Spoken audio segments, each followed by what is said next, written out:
देखिए, हम कोर्ट के फैसले से सम्मानपूर्वक असहमत हैं, विनम्रतापूर्वक असहमत हैं। आज के दिन में ईडी के पास कोई सबूत नहीं है। 2 साल की इन्वेस्टिगेशन के बाद भी उन्हें 1 रुपया भी प्रोसीड्स ऑफ क्राइम नहीं मिला है। जो उनका पूरा केस है वो ऐसे विटनेसेस के आधार पर बना हुआ है जिनको पहले गिरफ्तार किया जाता है, उन पे दबाव बनाया जाता है और फिर आम आदमी पार्टी और अरविंद केजरीवाल के खिलाफ बयान दिए जाते हैं।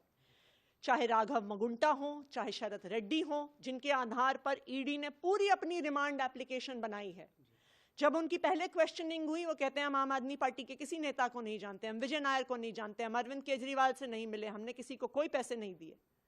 गिरफ्तारी के बाद उन पे दबाव बनाया जाता है, उनसे आम आदमी पार्टी के खिलाफ स्टेटमेंट्स लिए जाते हैं और जैसे ही वो स्टेटमेंट दे देते हैं कुछ दिन में उनको बेल दी जाती है।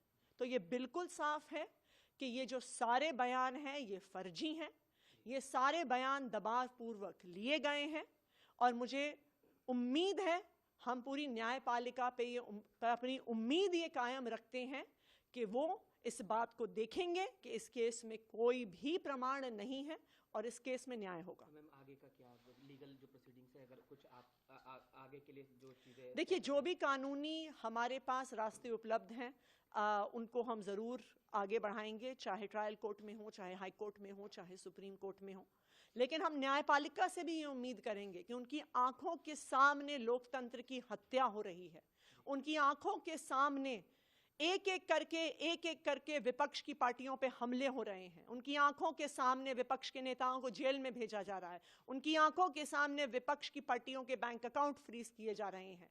तो लोकतंत्र को बचाना न्यायपालिका की भी जिम्मेदारी है। सरकार को लेकर आगे का क्या होगा, क्योंकि कुछ रिपोर्ट्स में ये कहा जा रहा है कि राष्ट्रपति शासन जैसी बातें, ये तमाम चीजें अब कही जा रही हैं अलग अलग जगहों पर। तो देखिए, ये भारतीय जनता पार्टी का व्हाट्सएप प्रोपेगेंडा है।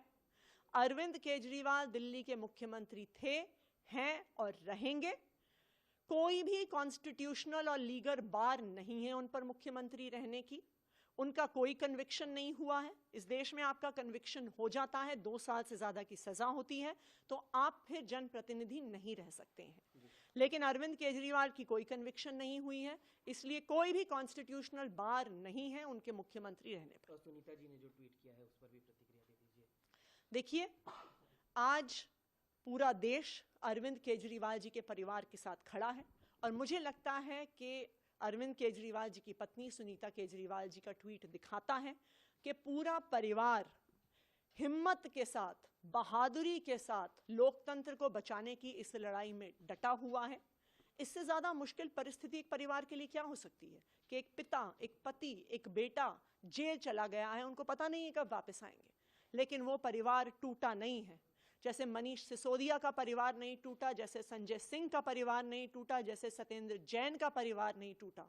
ये लोग भारतीय जनता पार्टी वाले सोचते हैं कि हम केस कर देंगे और विपक्षी पार्टियों के नेता कूद कूद कर भारतीय जनता पार्टी में चले जाएंगे, लेकिन आम आदमी पार्टी का एक एक नेता, उनके परिवार का एक एक सदस्य लोकतंत्र को बचाने की इस लड़ाई में डटा हुआ है और डटा हुआ रहेगा।